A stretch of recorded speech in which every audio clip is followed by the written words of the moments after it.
네, 수요필 워십 오신 모든 분들 진심으로 환영합니다. 너무너무 잘 오셨고요.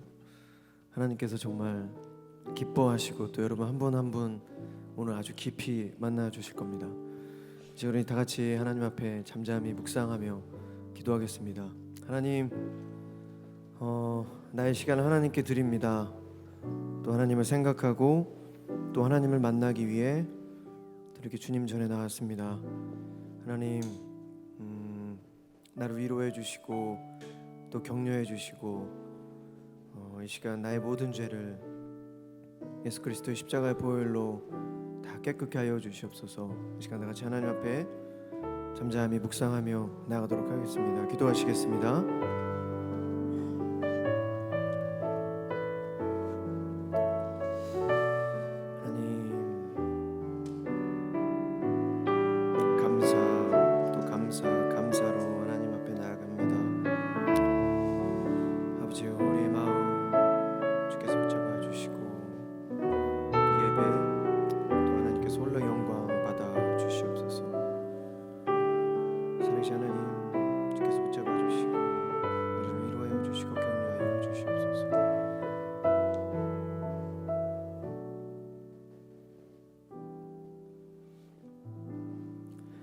그러므로 우리가 긍휼하심을 받고 때를 따라 돕는 은혜를 얻기 위하여 은혜의 보좌 앞에 담대히 나아갈 것이니라.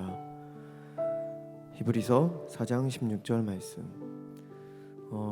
여러분 이 시간 우리 다시 한번 기도하실 때 저는 참 이 교회에다 여의도 침례교회를 출석하면서 하나님께서 사람을 통해서 일하시고 또 그 사람들을 통해서 많은 믿음의 선배님들 통해서 또 목사님들을 통해서 아주 많은 위로와 격려를 받고 교회에서 정말 하나님이 저를 키우셨다고 해도 과언이 아닐 정도로 하나님께서 많은 위로를 해주셨습니다. 이 시간 우리 다시 한번 기도하실 때 우리가 하나님의 은혜를 얻기 위해 우리가 또 하나님의 귀한 전으로 이렇게 나왔고 또 지금 오늘 다시 한번 기도할 때 하나님, 세상에서 결코 받을 수 없는 그런 위로와 격려와 사랑과 평안을 이 시간 하나님 저에게 주십시오. 그리고 제 옆에 앉아 계셔서 예배 동안 예배하는 내내 저에게 말씀하여 주시고 저를 안아주시고 저를 붙잡아 주십시오. 이 시간 다시 한번 그런 마음으로 우리 하나님 앞에 기도하며 나가도록 하겠습니다. 기도하시겠습니다. 사랑의 하나님, 그러므로 우리가 긍휼하심을 받고 때를 따라 돕는 은혜를 얻기 위하여 은혜의 보좌 앞에 담대히 나아갈 것입니다. 아버지, 그런 마음으로 오늘도 주님 전에 나왔습니다. 수요 필워십 예배에 나왔습니다. 아버지요, 우리를 위로하여 주시고 격려하여 주시고 우리를 어루만져 주시옵소서. 아버지, 세상에 또 어느 누구에게 우리가 위로를 받을 수 있겠습니까? 오직 하나님뿐입니다. 주님, 참된 위로와 참된 평안함 주님 허락하여 주시옵소서. 우리의 모든 마음 주께서 위로하여 주시옵소서. 아버지여 감사합니다. 아버지여 그저 감사합니다. 감사와 기쁨으로 오늘 이 예배 또 하나님 앞에 나아갑니다. 우리의 모든 마음 하나님 앞에 고백할 때 하나님 들어주시고 말씀하여 주시고 주께서 함께하여 주시옵소서.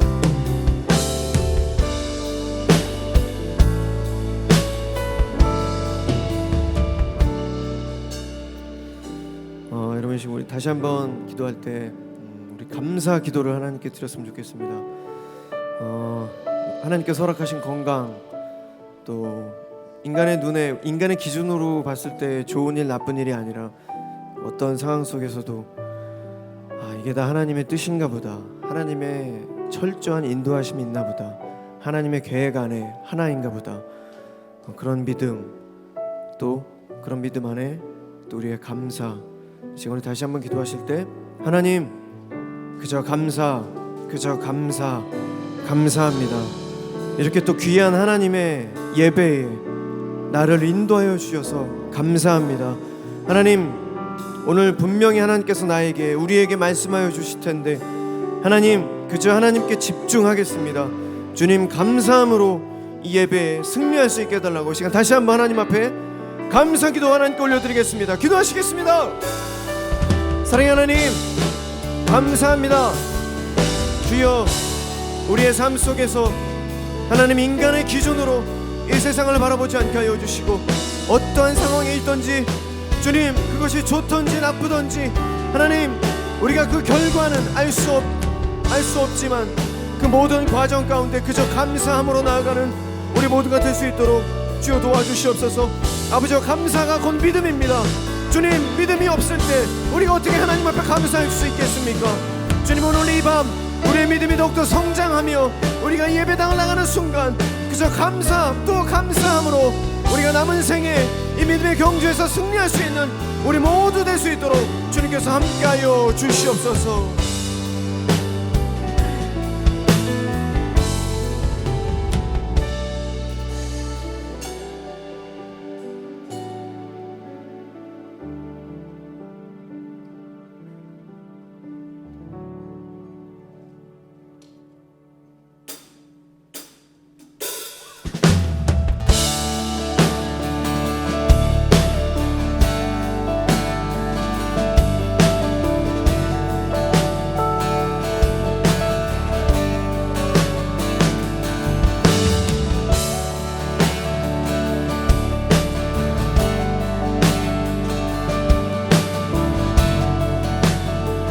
감사해요, 깨닫지 못했었는데.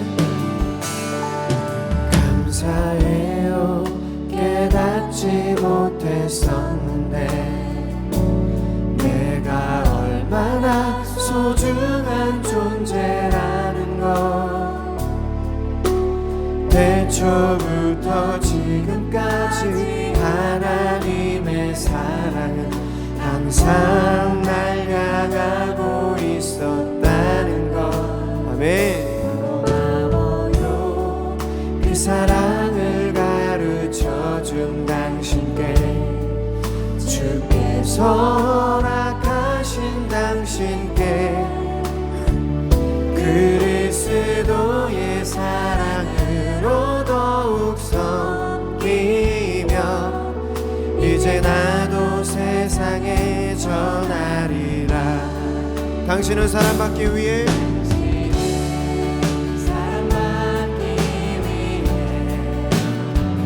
그리고 그 사랑 전하기 위해 주께서 택하시고 이 땅에 심으셨네. 또 하나의 열매를 바라시며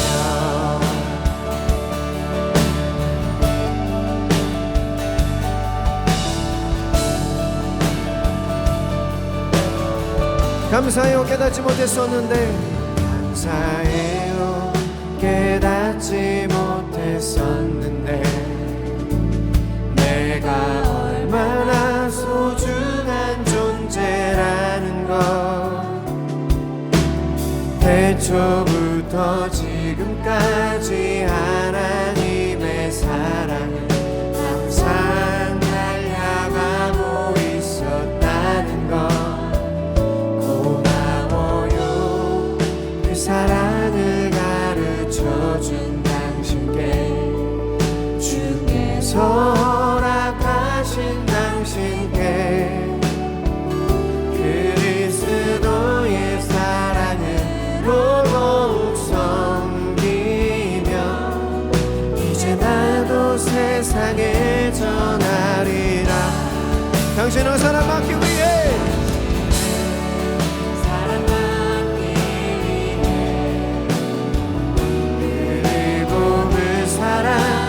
전하기 위해 주께서 택하시고 이 땅에 심으셨네.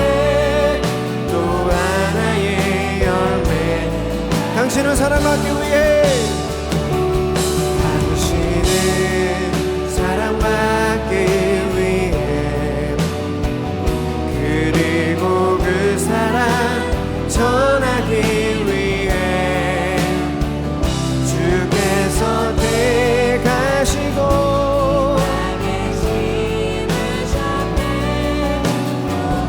다시 한번 전심으로 당신을 사랑받기 위해, 당신을 사랑받기 위해, 그리고 그 사랑 전하기 위해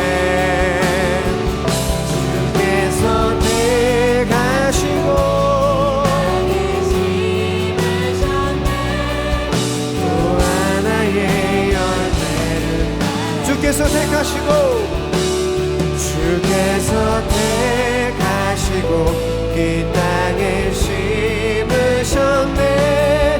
또 하나의 열매를 주께서 택하시고 땅에 심으셨네.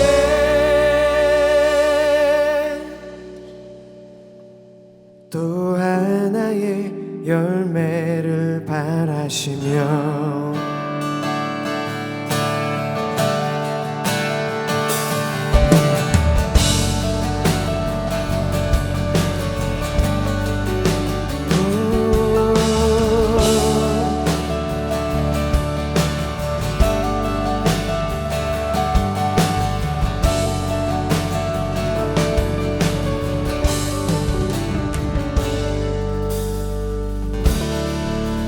우리 하나님께 영광의 박수 올려드리겠습니다.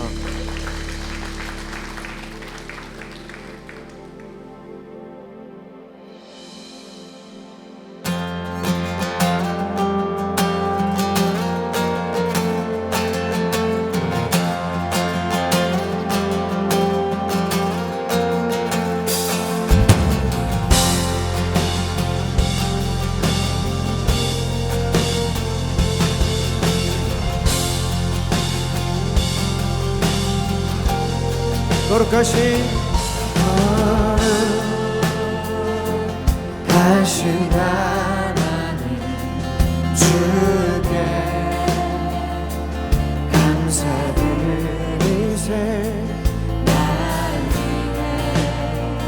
이 땅에 오신 독생자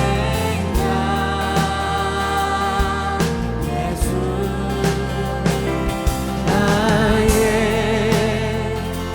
맘과 뜻 다해 주를 사랑합니다.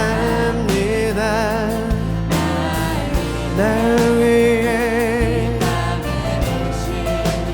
독생자 예수 내가 약할 때 강함 주고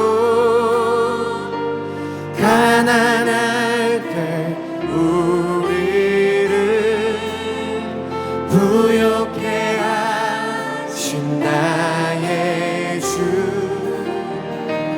감사. 내가 약할 때 강함 주고 가난할 때 우리를 부욕해 하신 나의 주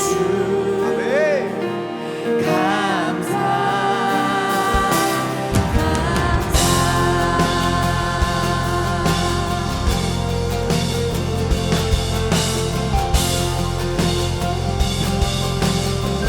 거룩하신 하나님,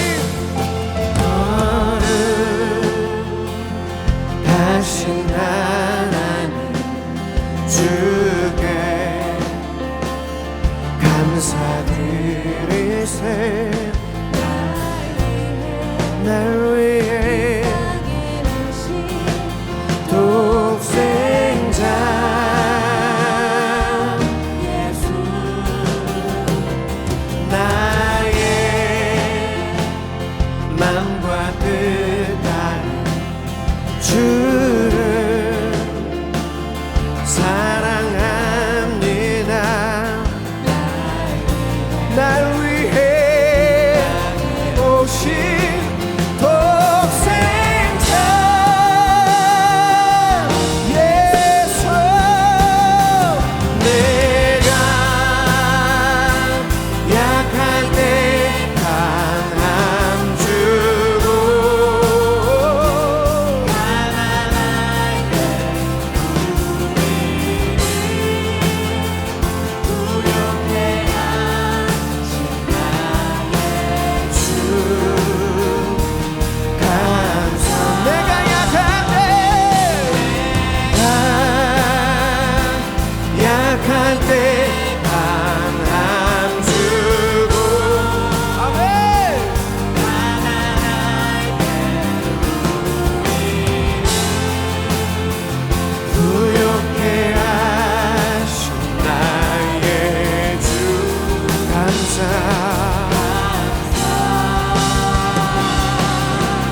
다시 한번 우리 하나님께 오른손을 높이 들고 우리 다시 한번 찬양하겠습니다.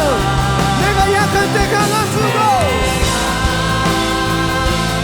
약할 때 강함 주고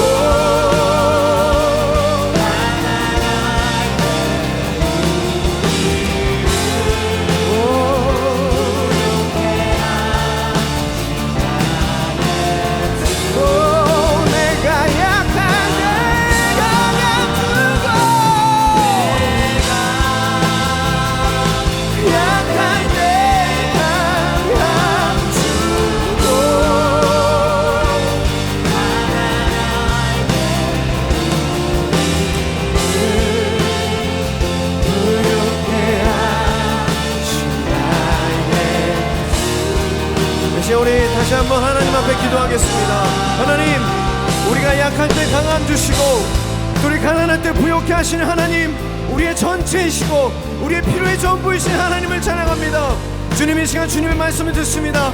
하나님의 말씀 우리 마음속 깊이 새겨지게 도와주시고 그 말씀으로 인해서 우리가 정말 승리하는 삶을 살 수 있도록 도와주시며 우리의 삶에 감사가 넘치고 어떠한 상황 속에서든지 담대하고 용기 있는 그런 믿음으로 승리할 수 있게 달라고 다시 한번 하나님 앞에 기도하며 나가도록 하겠습니다. 기도하시겠습니다.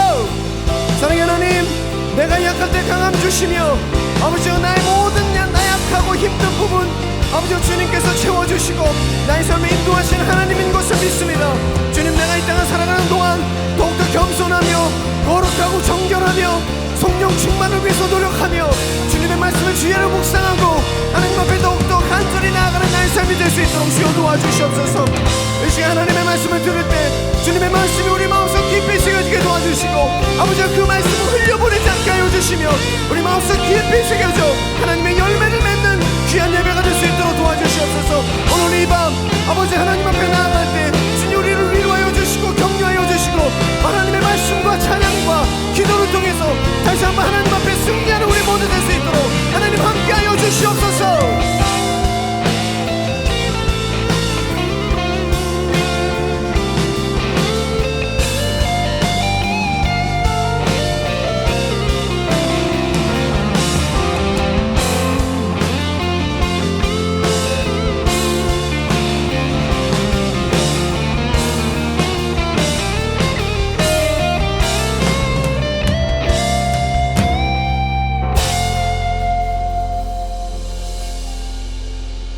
천지의 주제이신 하나님 아버지, 전능하신 하나님, 그 앞에 우리가 섭니다. 오늘 이 밤에 또 우리의 예배 가운데 주님 임재하여 주시옵소서. 주님, 오늘 또 수요 필워십 3주년 예배로 주님 앞에 나아갑니다. 오늘 특별히 세우신 우리 최철준 목사님을 통하여 우리 필워십 또 예배자들에게 주님 말씀하여 주시고 그 말씀을 들을 때에 또 그 말씀에 아멘하며 또 우리 삶 가운데 또 하나님의 말씀에 따라 살아가는 우리 예배자들 다 되게 하여 주시옵소서. 이 시간 주님을 기대하오며 예수님의 이름으로 기도드립니다. 아멘. 네, 오늘 하나님의 말씀 함께 봉독하도록 하겠습니다.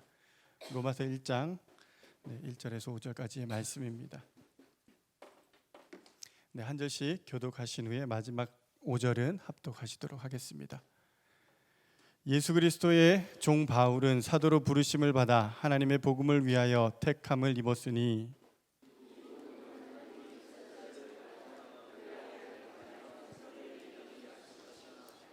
그의 아들에 관하여 말하면 육신으로는 다윗의 혈통에서 나셨고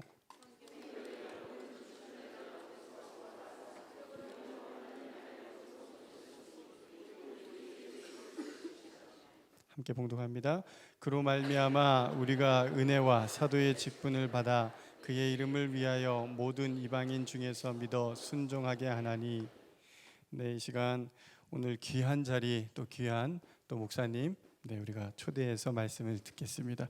이 시간에 우리 지구촌 교회 젊은이 젊은이 지구 센터장으로 섬겨주고 계시는 우리 최철준 목사님 앞으로 모실 때에 힘찬 격려와 또 환영의 박수로 맞이하도록 하겠습니다.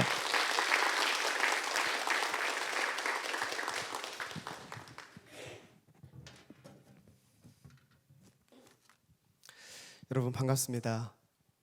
안 반가우신가요? 네. 제가 여의도 교회 수양관 대학 청년 수련회 몇 번 왔었죠, 그죠? 저를 아시는 분 계신가요? 네, 별로 없군요. 네, 많이 바뀌었나 봐요. 네, 이렇게 분위기가 엄숙하죠. 네, 여러분 편안하게 예배 드리시면 좋겠습니다. 여의도 교회 정말 아름답네요.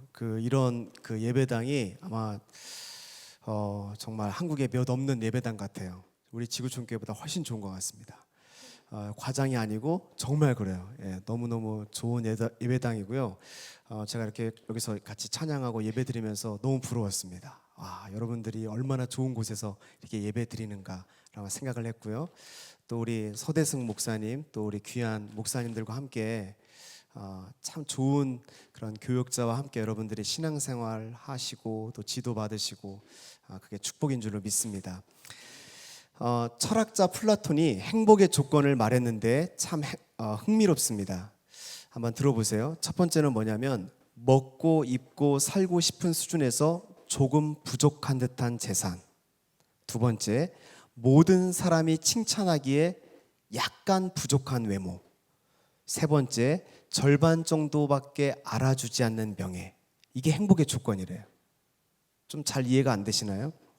어떻게 이 플라톤이 말한 이 부족한 것들이 우리의 행복의 조건이 될 수 있을까요? 한번 생각해 보죠. 첫 번째로 먹고 입고 살고 싶은 수준에서 조금 부족한 듯한 재산을 갖고 있는 사람에게 재산은 모두 값지고 소중한 것이 됩니다. 여러분 한번 생각해 보세요. 내가 가지고 있는 모든 것이 소중한 사람이 어찌 행복을 느끼지 않을 수가 있겠어요?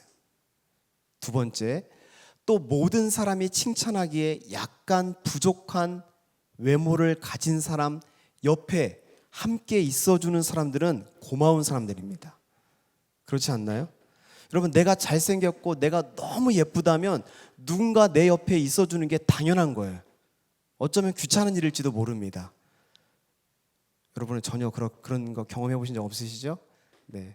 자, 그러나 나의 부족한 모습에도 불구하고 내 친구가 되어주고 나의 배우자가 되어주는 고마운 사람을 내 옆에 두는 사람이 어찌 행복을 느끼지 않을 수가 있겠어요? 자, 옆 사람에게 말해보세요. 고마운 줄 알아. 네. 자, 옆에 얘기해보세요. 고마운 줄 알아. 네. 자, 세 번째 한번 생각해보죠. 또 절반 정도밖에 알아주지 않는 명예를 가진 사람은 자유롭습니다. 여러분, 대한민국이 다 아는 유명한 사람은 어디를 가나 긴장 속에 살아야 되고 이미지 관리를 해야 됩니다. 마트도 마음대로 못 가요. 쓰레기 버리러 갈 때도 갇혀 있고 가야 됩니다. 여러분, 이것만큼 피곤하고 불편한 것이 있을까요? 때로는 아무도 몰라주는 카페에 앉아서 자유롭게 커피를 마시는 것이 얼마나 큰 행복인지 모릅니다. 저와 여러분은 어디를 가도 자유롭죠? 누구 하나 아는 척 해주는 사람 없습니다. 여러분, 그게 행복이라는 거예요. 자, 우리 옆 사람에게 한번 말해보세요. 당신은 정말 행복한 사람입니다. 네. 제가 이런 이야기를 들은 적이 있습니다. 남자가 살다가 너무 힘이 들 때면 지갑에 있는 자기 와이프 사진을 꺼내 본다고 합니다.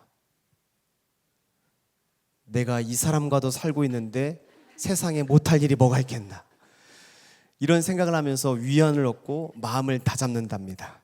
저도 가끔씩 아내의 사진을, 카톡 사진을 보고 있습니다. 여러분, 세상 남자들은 이렇게 생각할지 몰라도 저는 잠언의 말씀을 좋아합니다. 잠언 19장 14절 말씀에 보면 집과 재물은 조상에게서 상속하거니와 슬기로운 아내는 여호와께로서 말미암느니라. 자, 한번 저를 따라서 해보시죠. 슬기로운 아내는 여호와께로서 말미암느니라. 자, 여러분, 집과 재물은 부모님께 상속받을 수가 있어요. 그러나 슬기로운 아내, 현숙한 아내는 여호와께서 주시는 선물이라는 것입니다. 저는 우리 젊은이 여러분들이 여호와께서 주시는 슬기로운 아내, 또한 현명한 그런 남편을 만날 수 있기를 주의 이름으로 축복합니다. 아멘 하신 분들은 반드시 만날 겁니다. 여러분, 우리 인생에서 좋은 아내, 좋은 남편을 만나는 것이 축복이라면 하나님께서 우리에게 주신 가장 소중한 이 복음을 만나고 복음을 깨달을 수 있다면 이것이 얼마나 큰 축복일까요? 저는 오늘 말씀 제목을 당신을 위한 복음으로 잡았습니다. 당신을 위한 복음. 제가 설교 제목을 이렇게 정한 이유는 복음 안에는 놀라운 축복이 담겨 있기 때문에 그렇습니다. 여러분, 복음 안에는 우리가 구원받고 우리의 신앙생활에 필요한 모든 것이 이 복음 속에 담겨 있습니다. 복음은 초신자에게만 필요한 게 아닙니다. 복음은 불신자에게만 필요한 게 아닙니다. 그래서 바울은 로마 교인들에게 이미 신앙생활에 본이 되어서 그들의 믿음이 로마 온 전역에 전파되고 있는 그 로마 교인들에게 기독교의 가장 핵심 교리인 이 로마서를 쓰고 있습니다. 자, 오늘 여러분 본문에 보시면 사도 바울이 등장합니다. 바울에게는 많은 약점이 있었다고 합니다. 일단 바울은 키가 작았습니다. 저처럼 키가 크지 않았고 작았고 또 대머리였다고 합니다. 바울은 육체에 가시가 있었대요. 성경학자들은 바울의 눈이 굉장히 안 좋았을 것이다. 그리고 간질이 있었을 것이다. 이렇게 설교하다가 쓰러지는 거예요. 여러분, 당시 간질은 귀신이 들락날락 거리는 것을 간질이라고 생각했습니다. 이걸 육체적인 질병을 생각하지 않았어요. 여러분, 바울이 설교하는데 쓰러져요. 귀신이 들어갔다 나왔다고 생각해요. 그럼 바울이 사역이 되겠습니까? 바울은 많은 약점이 있었습니다. 많은 약점이 있었음에도 불구하고 바울은 어떻게 위대한 삶을 살아갈 수 있었을까요? 바울은 그 비밀을 고린도후서 4장 7절에서 이렇게 말합니다. 우리가 이 보배를 질그릇에 가졌으니 이는 심히 큰 능력은 하나님께 있고 우리에게 있지 아니함을 알게 하려 함이라.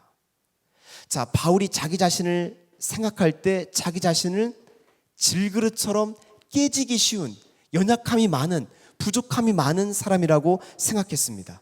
그런데 질그릇 안에 계시는 예수님이 바울을 보배로운 존재로 만들어 주셨다는 것입니다. 여러분, 로마서는 바울이 기록했습니다. 영국의 위대한 종교개혁가였던 존 녹슨은 이렇게 말했습니다. 로마서야말로 지금껏 기록된 어떤 것보다 가장 중요한 신학서임은 의심의 여지가 없다. 로마서가 모든 성경책 중에 가장 중요한 책이라는 것입니다. 자, 세상에서 가장 위대한 편지인 로마서가 전해주는 당신을 위한 복음은 무엇일까요? 첫 번째로 나의 존재 가치가 어떻게 결정되는지를 말해줍니다. 자, 한번 따라서 해보죠. 나의 존재 가치가 어떻게 결정되는지 말해줍니다. 자, 로마서의 가장 첫 문장인 1장 1절은 이렇게 시작합니다. 자, 우리 1장 1절을 같이 한번 읽어볼까요? 같이 읽겠습니다. 시작.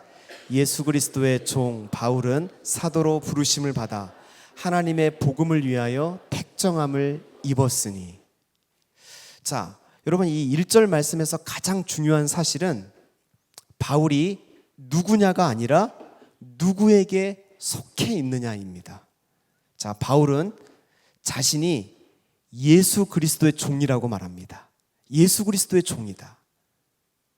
자, 여기서 종이라는 말은 자신이 예수님에게 팔렸다는 것입니다. 여러분, 과거 로마 시대에 주인이 노예를 사잖아요. 그러면 노예를 사는 순간 그 노예, 그 종은 주인의 소유가 됩니다. 지금 그걸 말하고 있는 것입니다. 내 자신이 예수님에게 팔린 바 되었다. 그리고 그래서 그의 소유가 되었고 그의 다스림을 받게 되었다고 말하는 것입니다. 여러분, 노예를 주인이 살려면 노예 몸값을 지불해야 돼요. 노예 몸값을 그 이전 주인에게 지불을 해야 그 노예를 주인에게서 속량해서 내가 데리고 올 수 있는 것입니다. 자, 예수 그리스도가 나를 사셨어요. 나를 사기 위해서 어떻게 했어요? 자기 몸값을 십자가에 지불하셨어요. 그래서 나를 사게 되었고 나는 그분의 소유가 되었고 그분의 다스림을 받게 되었다고 말하고 있는 것입니다. 자, 바울은 예수님의 종일 뿐만 아니라 두 번째로 뭐라고 말합니까? 자, 1장 1절을 띄워줘 보세요. 1장 1절. 나는 예수님의 종일 뿐만 아니라 사도로 부르심을 받았다고 말합니다. 자, 여러분, 바울이 예수님께 사도로 부름받을 때가 언제였던지를 한번 생각해 보죠. 바울이 선한 일을 하고 있을 때였을까요? 여러분들처럼 이렇게 수요일에 아마 식사도 못하고 나온 우리 청년들이 많을 거예요. 참 귀하죠. 여러분 수요일 저녁에 일 빨리 끝내고 밥도 못 먹고 이 자리에 와서 이렇게 예배드리고 얼마나 귀합니까? 여러분들처럼 이렇게 예배하고 바울이 그렇게 선한 일을 하고 있을 때 사도로 부름받았을까요? 아닙니다.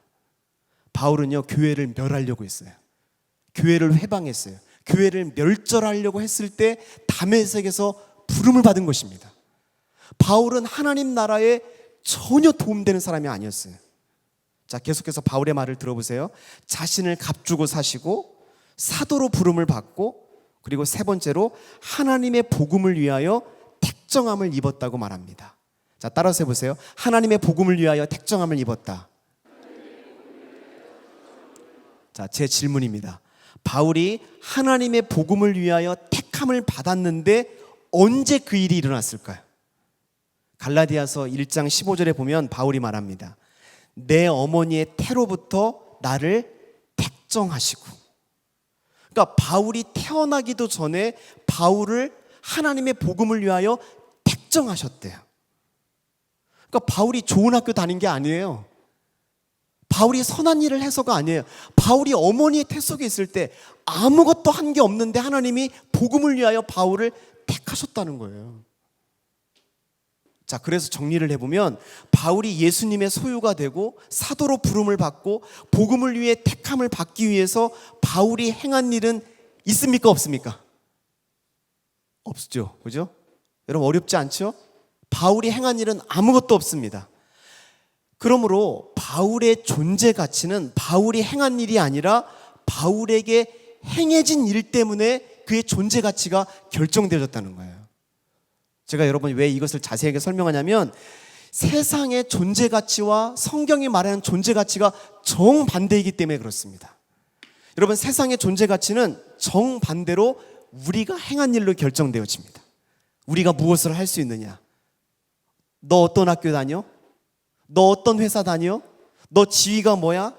너 무엇을 할 수 있어? 너 뭘 가지고 있어? 무엇을 소유했어? 우리가 무엇을 할 수 있고 어떤 일을 했느냐? 그것에 따라서 내 존재의 등급을 매깁니다. 점수를 가지고 이 사람을 A등급, B등급 나눠요.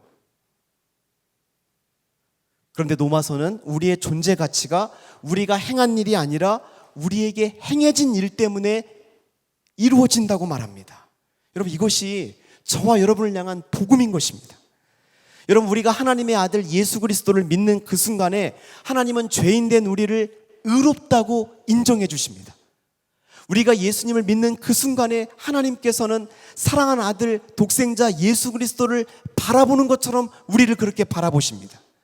이는 내 사랑하는 아들이요 내 기뻐하는 자로다. 여러분 우리가 이 말씀의 근거에서 내 자존감을 세워야 돼요. 여러분 세상의 가치를 따라서 내 자존감을 세우면 우리는 늘 열등감에 시달릴 수밖에 없어요. 행복하지 않습니다. 여러분 어느 사다리까지 올라가 여러분 만족하시겠어요? 얼마만큼 소유하고 얼마만큼 가져야 우리가 세상의 인정을 받을 수 있을까요? 끝이 없습니다. 세상의 가치는 우리를 결코 행복하게 해주지 않습니다. 여러분 하나님은요 우리가 행한 일 때문에 우리를 평가하지 않습니다. 내 스펙 가지고 내가 어느 정도 성취했느냐 이걸 가지고 나를 평가하는 게 아닙니다. 하나님은 내가 행한 일이 아니라 예수 그리스도께서 날 위하여 행하신 그 일 때문에 우리를 사랑하는 아들로 하나님의 완전한 인정을 받는 딸로 우리를 받아주시는 것입니다. 여러분 우리가 왜 그 대법원에서 헌법재판소에서 최종 판결이 나면 모든 게 끝나죠. 여러분 우리가 예수 그리스도를 딱 믿는 그 순간에 대법원에서 하나님이 나에 대한 최종적인 평가를 이미 내려주신 거예요. 우리가 아무것도 행한 게 없어도 예수 그리스도가 우리를 위하여 행하신 그 일이 사실이라고 인정하고 믿고 받아들이면 우리를 예수님 때문에 하나님 앞에서 의로운 존재로 완전히 사랑받는 존재로 인정된 존재로 우리를 받아주신다는 거예요. 여러분 우리가 이 복음을 깨달으면 사람들의 평가에 목매지 않을 수 있습니다. 사람들이 나를 인정해 주지 않아도 내가 가치 없는 존재가 아닌 거예요. 세상 사람들의 평가에 상관없이 나는 존귀한 사람인 것입니다. 누구 때문에요? 예수 그리스도 때문에. 예수 그리스도가 날 위하여 행하신 그 일 때문에, 이것 때문에 내가 하나님 앞에서 완전한 인정과 사랑받는 위대한 존재가 된 것입니다. 여러분 아멘이십니까? 여러분 어떤 분은요, 내가 교회 와서 봉사를 많이 해야 하나님 날 인정해 주신다고 생각해요. 여러분 다시 율법으로 돌아가는 거예요. 여러분 세상에서 성공해야 하나님이 나를 귀하게 보시는 게 아니에요. 내 모든 행동과 상관없이 하나님은 예수님 때문에 나를 받아주시는 거예요. 여러분 우리의 어떤 행동도 하나님 앞에서 우리를 서게 만들 수 없습니다. 복음이 아니면, 예수 그리스도가 아니면. 여러분 아멘이십니까? 여러분 이 복음을 깊이 있게 묵상하시길 바랍니다. 자, 옆 사람에게 말해보세요. 예수님 때문에 당신은 영광스러운 사람이 되었습니다. 자, 로마서가 전해주는 당신을 위한 복음은 뭘까요? 두 번째로 나를 위해 예수님을 보내주신 것입니다. 자, 우리가 조금 더 깊이 들어가 보죠. 복음은 누구에 대한 것일까요?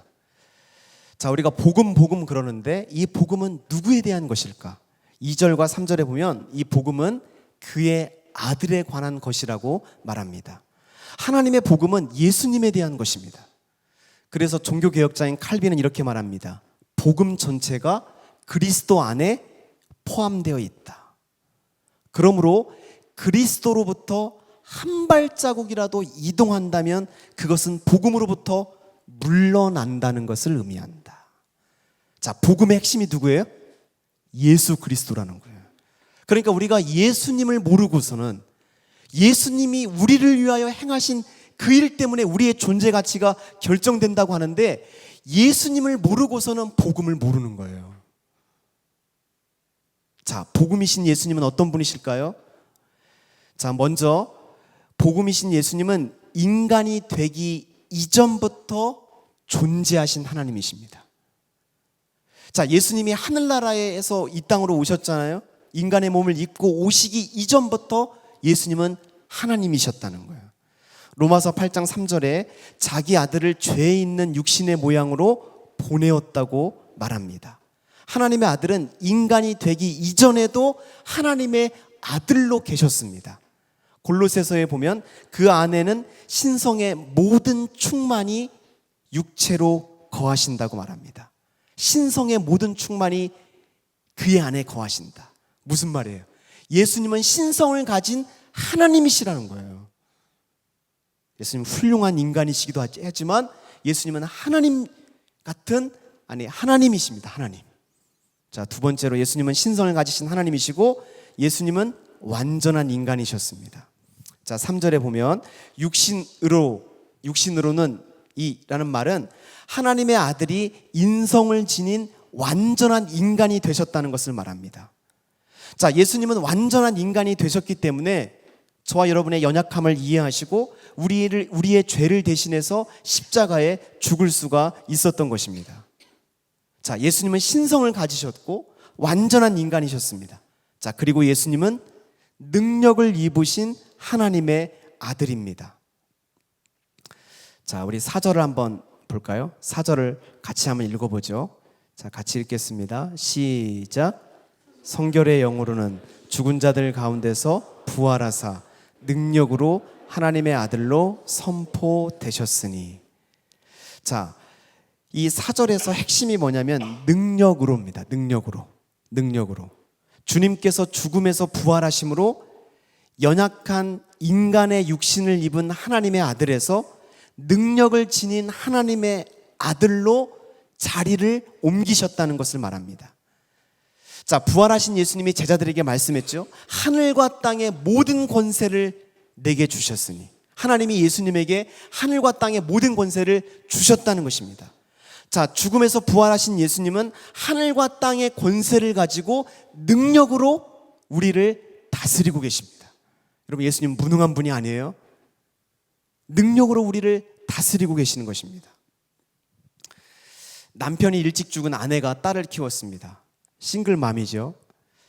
그런데 딸을 키워보니까 이 딸이 미술을 너무 잘하는 것입니다. 그래서 분식집을 하면서 딸을 미술학원에 보냈습니다. 어느 날 막 장대비가 쏟아져요. 생각해 보니까 딸이 우산을 가지고 안 가지고 학원에 간 것입니다. 마침 학원 끝날 시간이 되어서 우산을 가지고 그 학원으로 달려갔어요. 가보니까 2층에서 딸이 기다리고 있는데 엄마를 봤는데 2층에서 안 내려오는 거예요. 한참을 서 있는데 내려오라고 해도 딸이 안 내려오는 것입니다. 문득 엄마가 자기 모습을 보니까 떡볶이를 만들다가 더럽혀진 앞치마를 입고 온 거예요. 그래서 생각했습니다. 우리 아이가 10대 사춘기다 보니까 엄마가 분식집에서 자기를 키우는 것을 보고 부끄러워서 안 내려오는구나 라고 생각한 것입니다. 한참을 거기서 서 있었대요. 한참을 기다리다가 너무나 섭섭해서 돌아왔답니다. 집에 돌아와서 며칠 동안 딸하고 말도 하지 않았대요. 내가 어떻게 키웠는데, 남편 죽고 딸 하나 키우느라고 이 고생하며 키웠는데 내가 부끄럽단 말인가. 너무 속상했대요. 그런데 한 달쯤 지나서 미술학원에서 연락이 온 것입니다. 원장님이 전화를 하셨는데 따님이 미술대회에 나갔는데 특상을 받았다는 거예요. 그래서 어머니 바쁘시지만 꼭 미술학원에 와 주셔야 된다는 거예요. 미술학원에 가서 특상을 받은 그림을 보고는 엄마가 숨이 멎는 줄 알았대요. 그림을 보니까 장대비가 쏟아지는 날 우산을 쓰고 고추장으로 얼룩진 꽃치마를 입고 있는 자기 모습을 딸이 그린 것입니다. 그림 아래에는 제목이 붙어 있습니다. 세상에서 가장 아름다운 모습, 어머니. 자기를 위해 망가지고 희생하신 어머니의 모습을 보면서 딸이 영감을 받은 거예요. 그 모습이 너무 아름다워서 그 영감을 머릿속에 담느라고 내려오지 못한 겁니다. 사랑하는 여러분, 우리는 십자가에 못 박히신 예수 그리스도를 사랑합니다. 예수님은 십자가에서 망가지고 많은 피로 얼룩지셨어요. 왜 예수님이 십자가에서 그렇게 망가지셔야 됐을까요? 저와 여러분을 사랑하시기 때문에 그런 거예요. 저와 여러분의 몸값을 지불하시려고, 우리를 구원하시고 우리에게 풍성한 생명을 주시기 위해서 십자가에서 망가지고 죽으신 것입니다. 제가 그 아이가 둘이 있습니다. 딸이 있고 아들이 있는데요, 아이들을 키우면서 하나님의 은혜를 깨달을 때가 많습니다. 저희 아이들이 지금 유치원에 다니고 있는데, 목회자들은 왜 월요일 날 쉬잖아요. 그래서 월요일 날 이렇게 쉬면 제가 아침에 아이들을 유치원에 등원도 시켜주고 하원도 시켜줍니다. 이때만이라도 아내가 좀 쉴 수 있도록 배려를 해주는 겁니다. 괜찮은 남편이죠? 아닌가요? 네, 평소에 이 사역한다고 집에 늦게 들어갈 때가 많기 때문에 월요일 날이라도 제가 최선을 다합니다. 아이들이 4시에 유치원에서 하원하면 일단 편의점에 들려서 아이들 아이스크림을 사줍니다. 그리고 아이스크림을 기분 좋게 먹고 애들 싱싱카를 타고 놀이터를 1시간 동안 누빕니다. 여러분, 싱싱카가 뭔지 아세요?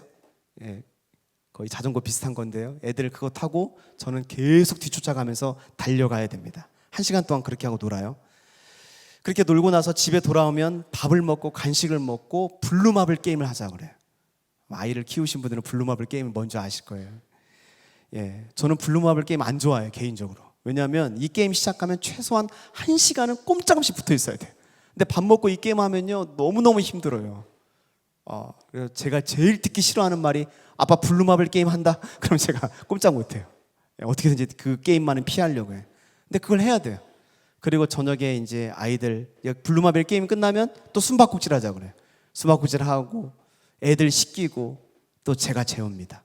그 사이에 제 아내는 거실에서 편안하게 안식을 취합니다. 제가 우리 아이들을 보면서 아이들이 밝고 건강하게 자라는 이유가 무엇일까 생각해 봤어요. 그게 뭘까요? 여러분, 아이들이 밝고 건강하게 자라는 이유는 부모와의 지속적인 교제 때문에 그렇습니다. 아이들은요, 자신의 필요를 스스로 채울 수 있는 힘이 없어요. 그런 능력이 아이들에게 있지 않습니다. 그런데 모든 권세를 가진 아빠와 함께만 있으면 애들의 부족함은 문제가 되지 않아요. 모든 필요는 풍족하게 채워지는 것입니다. 저는요, 애들이요, 저를 그만 좀 찾았으면 좋겠어요. 어디 좀 갔다 왔으면 좋겠어요. 그리고 둘째가 남자애인데요, 빨리 군대 갔으면 좋겠어요. 너무 피곤해요. 이 남자애라 에너지가 정말 힘들어요. 여러분, 그런데요, 저는 그렇지만 하늘과 땅의 권세를 가지신 주님은 저와 여러분과 교제하는 것을 너무너무 기뻐하십니다.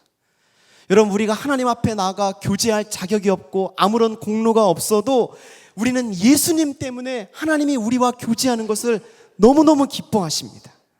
여러분, 우리 아이들이 아빠와 교제하는 것을 사모하는 것처럼 여러분은 하나님과 교제하는 것을 사모하십니까? 사모하세요? 예. 여러분, 여의도 교회는 이렇게 점잖으신 것 같아요. 예, 우리 교회보다 더 이렇게 점잖으신 것 같아요. 여러분, 하늘과 땅의 권세를 가지신 주님께서 나와 함께 계십니다. 여러분, 우리가 회사에서, 학교에서, 가정에서 주님의 도움, 주님의 지혜가 필요하다고 느끼는 순간들이 얼마나 많이 있습니까? 주님의 도움과 지혜가 필요함을 느낄 때마다 때를 따라 도우시는 그 은혜의 보좌 앞에 담대히 나아가시기를 주의 이름으로 축원드립니다. 여러분, 주님은 우리를 위하여 부활하신 것입니다. 능력으로 우리를 다스리고 계십니다. 주님께서 저와 여러분을 도우실 줄로 믿습니다. 자, 우리 옆 사람에게 말해보세요. 능력의 주님을 바라보십시오. 자, 노마서가 전해주는 당신을 위한 복음은 무엇일까요? 세 번째로, 내가 감당해야 될 능력이 은혜로 주어진다는 것입니다. 우리가 감당해야 될 능력이 은혜로 주어진다는 것입니다. 자, 여러분, 바울에게 주신 은혜가 뭘까요? 바울에게 주신 은혜는 바울의 사역과 연관되어 있습니다. 자, 5절 말씀에 보실까요? 5절 말씀에 보시면 우리 한번 같이 읽어보죠. 5절 말씀 시작. 그로 말미암아 우리가 은혜와 사도의 직분을 받아. 자, 바울이, 제가 아까 설명을 드렸죠. 바울이 사도로 부름을 받은 것이 은혜라고 그랬어요. 그죠? 여러분, 사도는 12사도하고 그다음에 바울밖에 안 돼요. 요즘에 어떤 목회자가 사도라고 자기를 칭하면 그것은 성경을 모르거나 이단이가 둘 중에 하나입니다. 사도는 아무나 주어지는 칭호가 아니었어요. 근데 그 위대한 사도라는 칭호도 사도로 부름받을 수 있었던 것이 바울이 행한 일 때문이 아니라 바울의 행위와는 아무 상관없이 은혜로, 선물로 주어진 거예요. 그렇죠? 자, 그런데 바로 그 은혜의 능력으로 사역을 감당할 수 있다고 말하는 것입니다. 자, 그러므로 은혜라는 것은 단지 바울의 죄를 용서해 주는 것만이 아니라 바울이 사도로서 부르심을 감당하도록 내려주시는 능력이 은혜라는 거예요. 여러분, 우리는 보통 은혜를 죄사함 받는 것으로만 생각합니다. 죄사함 받는 것, 이것도 은혜지만 여러분, 은혜는 죄사함 받는 것만이 아닙니다. 여러분, 우리가 은혜를 죄사함 받는 것으로만 오해를 하기 때문에 신앙생활하면서 은혜를 구하지 않습니다. 구원은 은혜로 받는데 신앙생활은 내 힘으로 하는 거예요. 학교에서 공부하고 직장에 들어가서 일하는 것은 내 능력이고 내 열심이지 하나님의 은혜가 필요하다고 생각하지 않습니다. 그런데 바울은 나에게 주신 사명을 감당할 능력도, 내가 성숙하고 변화되고 예수님 닮아가는 것도 은혜로 주어진다고 고백하는 거예요. 여러분, 은혜에는 고유한 능력이 있습니다. 로마서 5장 21절에 보면요, 죄가 사망 안에서 왕노릇한 것 같이 은혜도 또한 의로 말미암아 왕노릇하며. 여러분, 이 왕노릇한다는 말을 주목해서 보세요. 은혜는 왕의 능력입니다. 은혜는 왕노릇할 뿐만 아니라 그리스도를 통해서 영생하도록 우리를 계속해서 이끌어 주신다는 거예요. 내가 구원받을 때만 내 죄를 사해 주시는 것만이 은혜가 아니라 우리가 살아가면서 우리에게 필요한 사명을 감당할 수 있도록 그 능력이 은혜로 값없이, 조건 없이 주어진다는 것입니다. 여러분, 우리 인생에 있어서 은혜 없이 감당할 수 있도록 허락된 것은 아무것도 없습니다. 우리가 봉사하며 섬기고 열심히 공부하며 이런 회사에서 그리스도인으로 살아가는 게 얼마나 힘이 들어요. 서바이벌 하는 것도 힘든데 그리스도인처럼 살아가야 된대요. 여러분, 우리 힘으로는 불가능하지만 여러분, 우리가 일터에서 그리스도인으로 살아가는 것은 은혜 없이는 불가능해요. 여러분, 그래서 바울 사도는 고린도전서 15장 10절에서 이렇게 말합니다. 사도로서 모든 수고가 은혜로 된 것이라고 말합니다. 나의 나 된 것은 하나님의 은혜로 된 것이니. 바울은 처음부터 끝까지 은혜였어요. 저는 여러분도 처음부터 끝까지 오직 은혜가 되길 바랍니다. 사랑하는 여러분, 로마서에 나타난 하나님은 어떤 분이실까요? 로마서에 나타난 하나님은 우리에게 주시는 분이 되기를 원하십니다. 하나님은 우리에게 은혜로운 분이 되시기를 원하십니다. 여러분, 우리의 섬김과 사역이 주부이든 학생이든 직장인이든 그 어떤 것이든 하나님은 우리에게 마르지 않는 샘이 되기를 원하시는 것입니다. 하나님은 우리에게 은혜를 주실 뿐만 아니라 은혜의 능력이 공급되고 또 그 은혜가 계속해서 유지되도록 근원이 되고자 하십니다. 그러므로 우리가 할 일은 뭐예요? 은혜의 샘이 되시는, 은혜의 근원 되시는 그 주님을 신뢰하고 그 은혜의 주님 앞에 나아가는 것입니다. 여러분, 교회는 은혜로 하고 학교와 직장생활, 가정은 내 힘으로 하고, 이게 아니에요. 교회와 가정과 직장, 일터, 우리의 삶의 모든 영역에 은혜가 필요한 것입니다. 얼마 전에 빌리 그레이엄 목사님이 소천을 하셨죠. 제가 듣기로 빌리 그레이엄 목사님이 한국에 오셨을 때 여의도교회 오셨다고 들었어요. 그렇죠? 예. 여러분 알고 계시죠? 예, 여의도 침례교회 오셨다고. 지미 카터도 오셨고.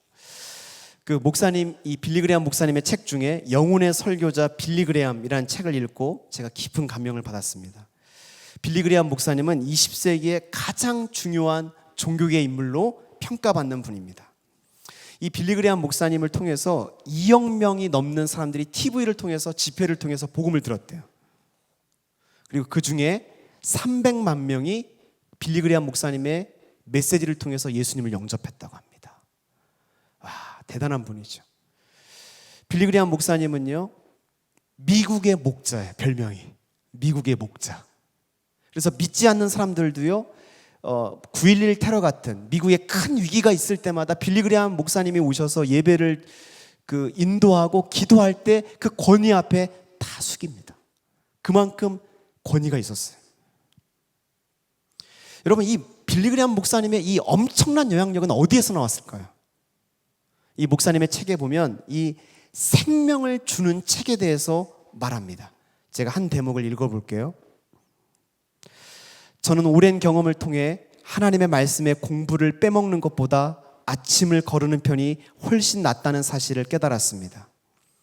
성경 읽기가 복을 부르는 종교적 의식이라는 말이 아니라 제 몸에 필요한 음식보다 더 중요한 것을 소홀히 하면 결단력과 목적과 길잡이를 잃게 된다는 얘기입니다. 오랫동안 저는 날마다 시편 5장과 잠언 1장을 꾸준히 읽고 있습니다. 시편은 제 삶을 하나님에게 연결하는 방법에 대해서 알려줍니다. 찬양의 기술을 가르쳐주고 하나님을 받드는 법, 그리고 지존자의 은밀한 곳에 거주하는 방법을 알려줍니다. 잠언은 주위 사람들과 어떻게 지내야 되는지 보여줍니다. 제가 처음으로 암기한 성경 구절은 어머니께서 가르쳐 주신 잠언 구절이었습니다. 너는 범사의 그를 인정하라. 그리하면 내 길을 지도하시리라. 이 구절이 제 믿음의 토대를 형성했고 그 믿음 후에 그 믿음이 제 삶을 바꿔놓았습니다. 저는 하나님의 말씀을 차분히 묵상하는 일이 무엇보다 중요하다고 생각합니다. 아침에 일어나면 저는 성경을 읽고 묵상합니다. 그러면 성령께서 새로운 의미를 깨닫게 해주십니다. 그것은 몸이 오싹해지고 눈앞이 환해지는 경험입니다. 때로는 말씀에 너무 큰 충격을 받아 성경책을 내려놓고 벌떡 일어서서 잠시 서성거리며 호흡을 가다듬기도 합니다. 사랑하는 여러분, 이 성경 읽고 계십니까? 빌리 그레이엄 목사님의 열정과 영향력은 마르지 않는 샘이 되는 이 성경에서 나왔다는 것입니다. 성경을 읽고 묵상하는 가운데 그곳에서 모든 능력을 공급받을 수가 있었던 것입니다. 사랑하는 여러분, 하나님 말씀을 통해서 지혜와 생명력을 공급받는 저와 여러분들 되시기를 주의 이름으로 축원드립니다. 자, 따라서 해봅시다. 저를. 성경은 나의 힘이요, 나의 능력이요, 나의 지혜입니다. 자, 더 확신을 가지고 얘기해 보세요. 성경을 읽지 않으면 밥도 먹지 않겠습니다. 네. 아멘이시죠? 네. 제가 참 좋아하는 노래인데요. 제가 우연히 TV를 보다가 이 노래를 들었는데 너무너무 감동을 받았습니다. 예, 우리 방송실에서 준비해 주셨는데요. 한번 여러분 들어보시면 좋겠습니다.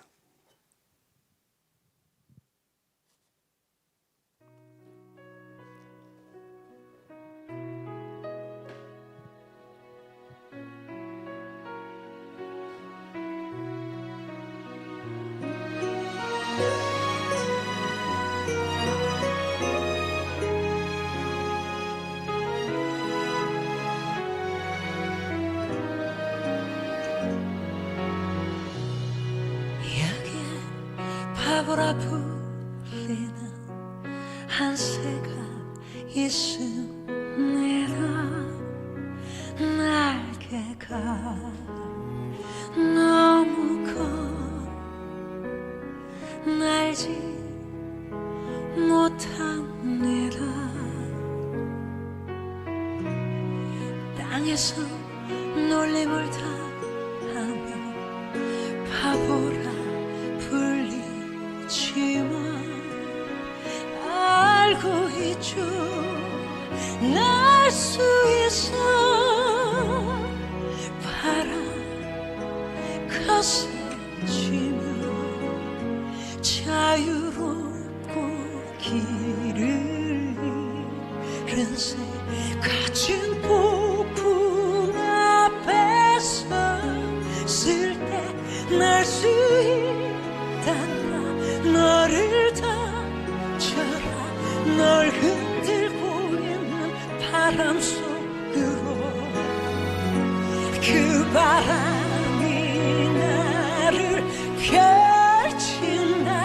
너무 커서 아파. 딴 날개 가장 멀리 가장 높이 하늘에선 최고 멋진 새죠. 땅에서 내가 너무 쉬워 누구나 건드리죠. 괜찮아요 용서해요. 날 미워해도 사랑해요.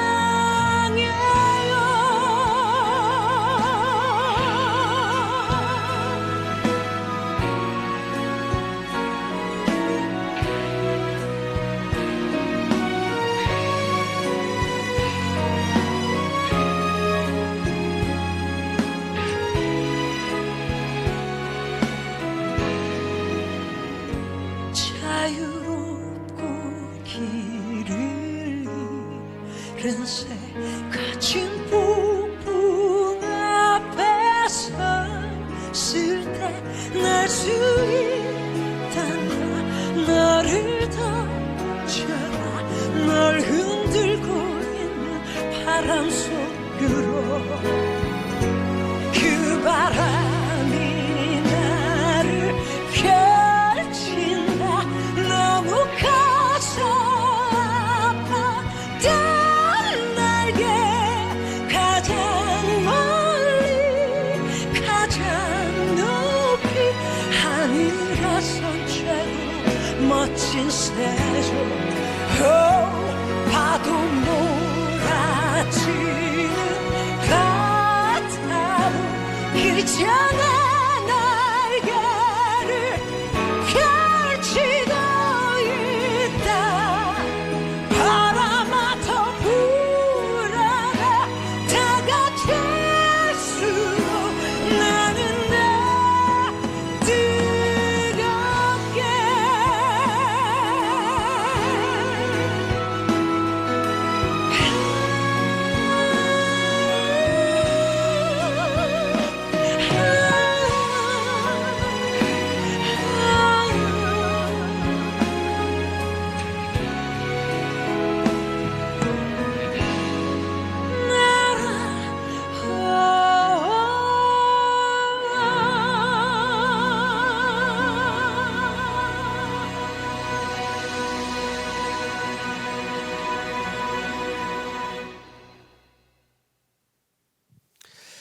네, 여러분 잘 감상하셨나요? 이 알바트로스란 노래인데요. 이 알바트로스는 현존하는 새 가운데 가장 큰 새라고 합니다. 실제 있는 새입니다. 몸 길이가 90cm 정도 된다고 합니다. 굉장히 큰 새죠. 날개를 쭉 펴면 한 3.5m 정도 된대요. 그러니까 어마어마하게 큰 새입니다. 지상에서 가장 큰 새. 세계적인 권위를 가지고 있는 과학 전문지인 네이처의 과학자들이 이 새에다가 위치 추적 장치를 달아서 이 알바트로스의 생태를 조사했다고 합니다. 그랬더니 이 새들이 무려 8,500km를 비상한대요. 여러분 놀라지도 않으시네요. 8,500km. 한 번 뜨면 쉬지 않고 3,200km를 간대요. 여러분 인간이 만든 어떤 비행기가 3,200km를 날아갈 수 있겠어요? 북극에서 유년기를 보내고 남극에서 성년기를 지낸대요. 그러다가 새끼를 낳을 때가 되면 다시 북극으로 날아온대요. 대단한 새죠. 평균 수명이 얼마인 줄 아세요? 평균 수명이 40년, 50년 정도 된대요. 운동 잘하고 자기 관리 잘하는 새는 85살까지 산대요. 여러분 한번 생각해 보세요. 어떻게 그렇게 3.5m나 되는 이 어마어마하게 큰 몸체를 가지고 가장 높이, 가장 멀리 날면서 가장 오래 살아남을 수 있을까요? 여러분 새들을 보면요, 새는요 다 몸 이 뼈가 다 텅 비어 있습니다. 가벼워야 높이 멀리 나는 거잖아요. 근데 이 알바트로스는 이렇게 3.5m나 되는 이 큰 몸체를 가지고 어떻게 가장 높이 멀리 오래 날아갈 수 있을까요? 과학자들은 말합니다. 그들만의 특별한 비행 원리가 있다고 말합니다. 그것을 이렇게 표현했어요. 역동적 활상과 활강. 역동적 활상과 활강이라는 비행 원리 때문이래요. 쉽게 말하면 알바트로스는 가장 좋아하는 것이 폭풍이래요. 폭풍이 불어오면 그들은 높은 벼랑 위로 올라간답니다. 높은 벼랑 위로 자기 에너지를 가지고 날갯짓을 해서 올라간대요. 그리고 나서 그 폭풍의 바람에 자기 몸을 내던지는 것입니다. 그 바람을 향해서 날개를 쭉 펴고 폭풍 꼭대기까지 솟아오르다가 바람이 잦아들면 미끄러지듯 먼 거리까지 날아간대요. 멋있는 새죠. 그러니까 여러분 이 새는요 비행에 필요한 98%를 바람에서 얻고 나머지는 2%의 날갯짓으로만 날아가는 거예요. 그러니까 자기 에너지는 2%밖에 안 쓰는 거예요. 비행에 있어서 모든 98%는 외적인 바람을 의지해서 날아가는 것입니다. 참 스마트한 새 아닙니까? 날개에 취약한 자기의 연약함을, 그 약점을 바람을 의지해서 극복한 것입니다. 저는 이것이 영적인 원리가 있다고 생각해요. 사랑하는 여러분, 비록 우리가 알바트로스처럼 몸집이 커서 하늘을 날기에 불리한 조건과 연약함이 있지만 우리가 우리 자신이 아니라 하나님을 의지할 수 있다면 하늘의 바람을 타고 우리도 멋지게 비상하게 될 줄로 믿습니다. 여러분 누가 알바트로스처럼 비상하는 인생이 될 수 있을까요? 여러분 우리에게는 연약함이 있어요. 알바트로스가 몸집이 커서 세상 사람들이 바보라고 한다고 하잖아요. 바보라 불리우는 새. 여러분 우리에게도 그런 연약함이 있습니다. 우리가 부족한 스펙이 있고 내 한계가 있어요. 그러나 여러분 우리가 행한 일이 아니라 예수님의 행하신 일 때문에 우리의 존재 가치가 결정되어진다는 것을 붙드십시오. 나는 할 수 없어도 주님이 함께 하시고 그분 안에 있으면 모든 것을 할 수 있다고 믿으시길 바랍니다. 내가 감당할 능력이 내 힘이 아니라 은혜로 값없이 조건 없이 선물로 공급되어진다는 것을 날마다 믿으시길 바랍니다. 여러분이가 이 복음을 믿고 성령을 의지하고 성령의 바람에 나를 맡길 때 그 은혜를 힘입어서 은혜의 바람을 타고 우리가 날아갈 수 있는 것입니다. 아멘이십니까? 우리 같이 기도하겠습니다.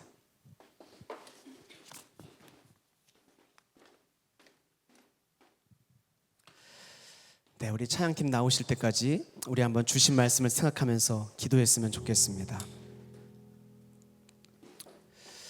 여러분, 세상은 우리의 존재 가치가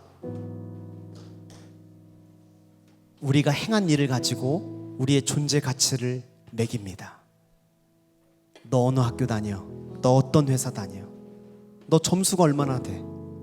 뭘 소유했어? 뭘 가졌어? 그런데 여러분, 하나님은요, 세상 사람들이 우리를 바라보는 것처럼 그렇게 바라보지 않으세요. 여러분, 우리가 아무리 노력해도, 아무리 성공해도 내 성공과 내 행위를 가지고 의로우신 하나님 앞에 인정받을 수 없어요. 내가 아무것도 행한 것 없어도 예수 그리스도가 십자가와 부활을 통해서 날 위하여, 날 대신해서 행한 그 일이 사실이라고 인정하고 믿을 때, 예수님 때문에 하나님이 우리를 의롭다고 인정해 주십니다. 예수님처럼 봐주십니다. 여러분, 예수님은 죄가 없으신 분이시죠? 완전한 분이시죠? 하나님의 눈에 우리를 예수님의 눈으로 봐주시는 거예요. 우리가 행한 것 없어도, 부족해도 그거 상관없어요. 하나님에게는 가장 사랑받는 아들, 하나님이 인정하시는, 세상에서 인정하는 가장 소중한 존재가 되는 거예요.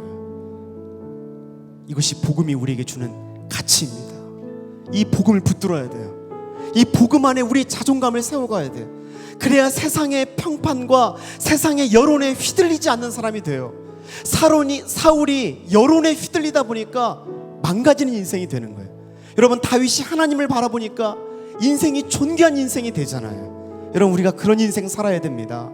하나님의 복음 안에서 우리의 존재 가치가 이미 결정되었다는 걸 믿고, 여러분, 우리가 하는 모든 노력은 하나님께 인정받기 위해서가 아니에요. 이미 우리는 예수님 때문에 완전한 인정과 완전한 사랑을 받은 것입니다.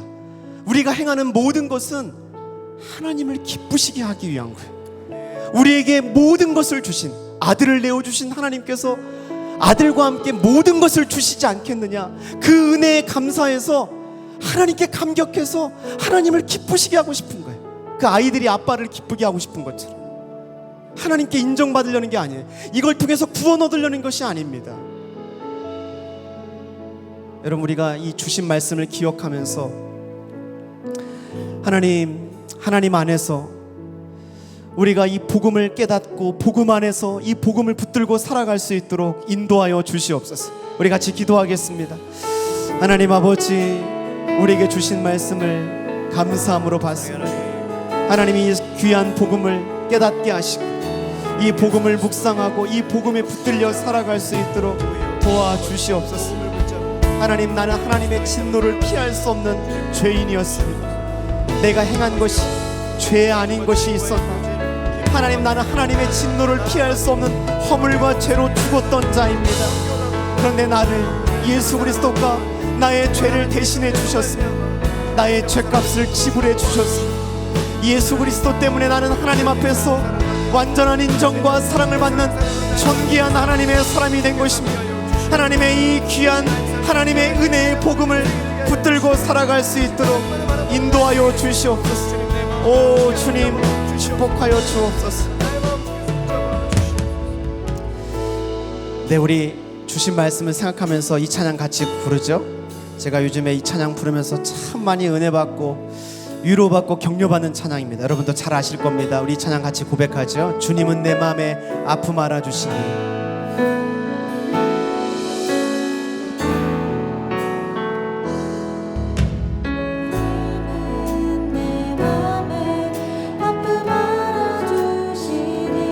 지난 밤 눈물 지워주시고 아침에 돋아난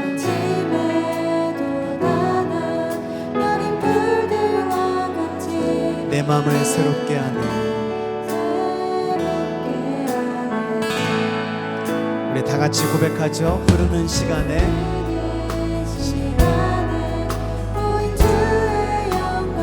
내 삶을 밝게 비춰주시니 온 땅과 모든 삶보다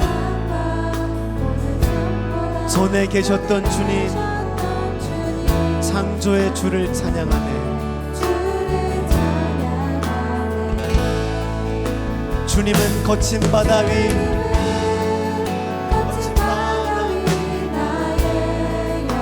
두 손으로 굳게 잡아주시네. 굳게 잡아주시네. 주님께 맡긴 인생의 여정 속에 아픈 만큼 기쁨에 널 주시네. 우리 다시 고백하죠. 아픔 알아주시니 지난 밤 눈물 지워주시고 아침에 돋아난 여린 불들과 같이 돋아난 여린 불들과 같이 내 맘을 새롭게 하네. 흐르는 시간에 주의 부인 영광은 시간에 주의 영광은 내 삶을 밝게 비춰주시니 온 땅과 모든 삶보다 전에 계셨던 주님 창조의 주를 찬양하네. 주를 찬양하네. 주님은 거친 바다 위 주님은 거친 바다 위 나의 두 손으로 굳게 잡아주시네. 굳게 잡아주시네. 주님께 바친 인생의 여정 속에 아픈 만큼 기쁨에 날 주시네. 주님은 거친 바다 위 주님은 거친 바다 위 나의 두 손으로 나를 굳게 잡아주시네. 굳게 잡아주시네. 주님께 맡긴 인생의 여정 속에 맡긴 인생의 여정 속에 아픈 만큼 기쁨의 날 주시네. 우리 믿음으로 선포합시다. 주님은 거친 바다 위 주님은 거친 바다 위 나의 손으로 굳게 잡아주시네. 주님께 맡긴 인생의 여정 속에 맡긴 인생의 여정 속에 아픈 만큼 기쁨의 날 주시네. 기쁨의 날 주시네. 우리 다시 한번 믿음으로 고백합시다. 주님은 거친 바다 위 주님은 거친 바다 위 나의 손으로 굳게 잡아주시네. 주님께 맡긴 인생의 여정 속에 아픈 만큼 기쁨의 날 주시네.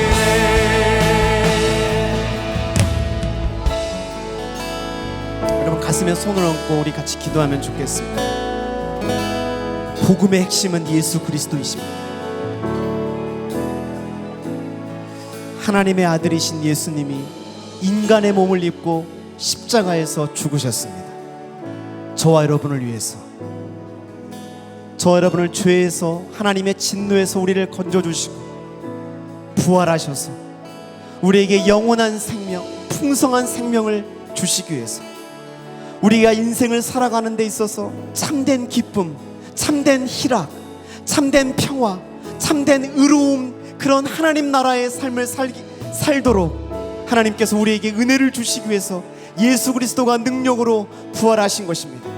학생으로서 필요한 모든 능력, 우리가 일터에서 살아가는 데 있어서 필요한 모든 능력, 우리 인생에 감당해야 될 모든 짐의 무게를 예수 그리스도가 감당하도록 능력을 은혜로 주실 것입니다. 우리가 날마다 그 은혜의 주님을 바라보게 하시고 그 은혜의 주님 앞에 나아가게 하시고 예수님 앞에 우리 인생을 맡기고 그 우리 삶을 주님 앞에 드리며 나아갈 수 있도록 인도하여 주시옵소서. 우리 주여 한번 부르고 기도하겠습니다. 주여, 주여, 주여. 하나님 그렇습니다. 하나님의 아들이신 예수님께서 이 땅에 인간의 몸을 입고 오셨습니다. 우리를 죄와 사망에서 구원하시고 하나님의 자녀 삼아주시고 우리에게 풍성한 생명, 영원한 생명을 주시기 위해서 이 땅에 오셨습니다. 하나님, 우리에게 필요한 모든 능력이 은혜로, 선물로 값없이 우리에게 주어짐을 믿습니다. 은혜 앞에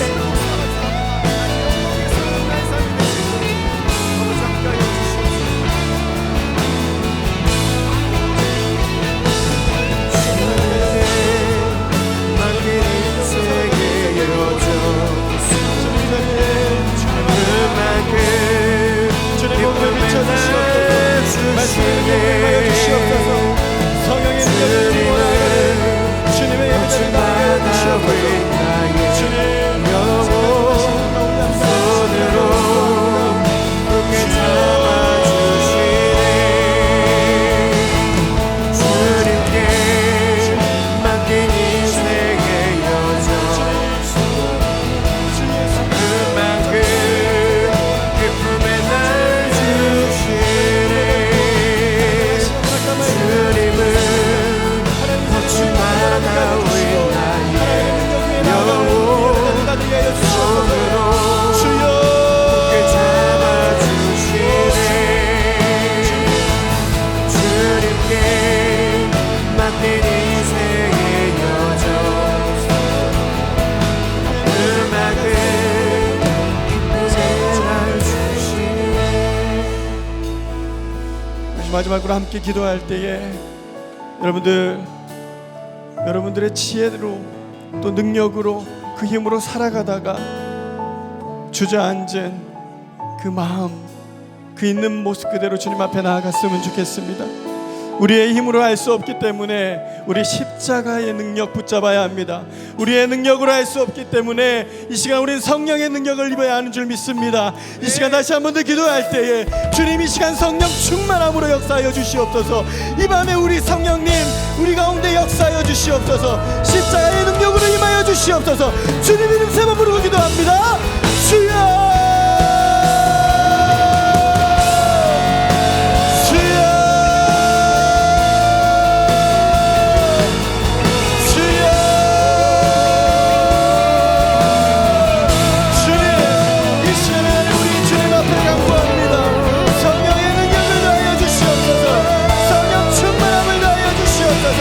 하나님, 우리의 힘으로 능력으로 살아가는 것이 아니라 우리의 지혜로 나아가는 것이 아니라 우리 주님 주시는 능력으로, 하나님 주님 주시는 은혜로 하나님 살아가는 인생 되게 하여 주시옵소서. 하나님 아버지, 지쳐있고 쓰러져 낙심하여 낙담하고 있는 하나님 이들에게 성령의 능력을 더하여 주시옵소서. 하나님 우리 능력을 맛보아야 하여 주시옵소서. 주여, 주님 주의 능력을 이밤에 부어주시옵소서. 그 능력 붙잡고 일어나게 해주시옵소서. 오 주님, 속에 아픈 만큼 기쁨의 날 주시네.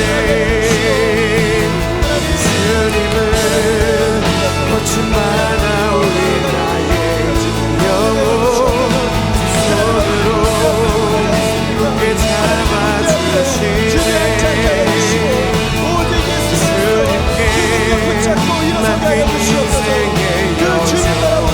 속에 그만큼 기쁨의 날 주시네.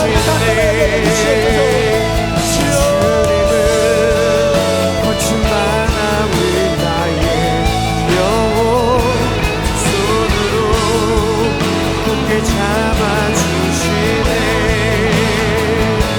주님께 맡긴 인생의 여정 속에 아픈 만큼 기쁨의 날 주시네. 부활의 주님, 우리 인생 가운데 은혜를 베풀어 주시옵소서.